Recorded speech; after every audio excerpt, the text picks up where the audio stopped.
Mary, I believe this question is for you. It'll be for both candidates. If Mr. McGrane were here, the third candidate for Secretary of State, what question would you want an answer from him?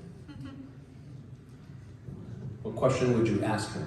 I would ask him for a copy of all of the emails and correspondence that he had with CTCL, the Center for Tech and Civic Life, which was the 501c3 that $350 million of Facebook money was funneled into and then was spread around in the swing states primarily, but also into Idaho during the 2020 election.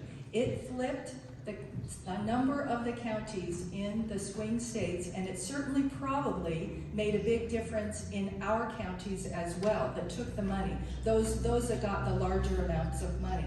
So I would like to know from Phil McGrane a copy of all of his correspondence, because in Wisconsin now, with their investigation coming out, they were asked to change their rules of elections and change the way they proceeded with their elections because of all the money that they were given. They went along with it. So there are strings attached, and I want to know if there are strings attached in Ada County as well.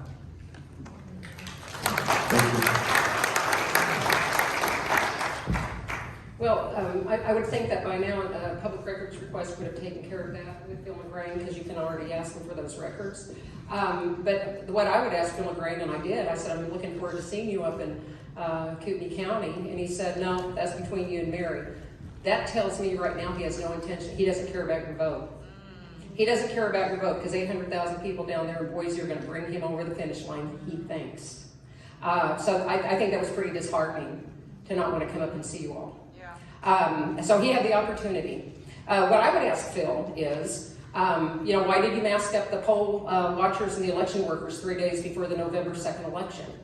And he would tell you, this is what he said at the Ada County Central Committee meeting. I guess I'm not supposed to ask that question, I already know the answer to. He said because there's some Democrats who wouldn't come in unless everybody was masked. He said that at the Ada County meeting. I thought, are you kidding me? So he was worried about getting all the Democrats in, despite the fact that you can curbside vote, you can pull up, I'm here, bring me my ballot, or you can absentee vote.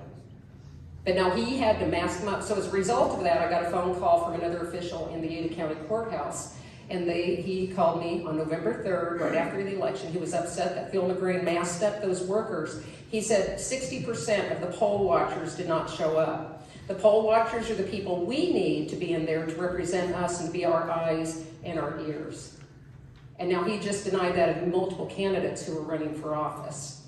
So shame on him. And actually that was the impetus for why I ran. I heard that on the KBOI News on October 30th, and when I heard that he was masking them up, I thought, I'm so sick of this chipping away at all of our rights every day, and that was the last chip for me.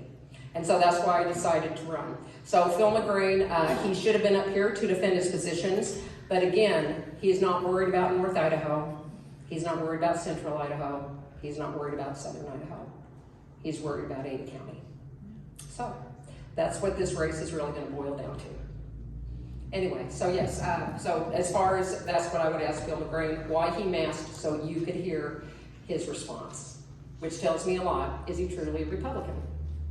If you're so worried about the Democrats getting into vote. And it's not the place of the clerk or the place of the Secretary of State to drag people in there to vote. They're just to make sure that it's a fair system and there's no doubt in what you're voting, not to drag everybody in there to vote. Thanks.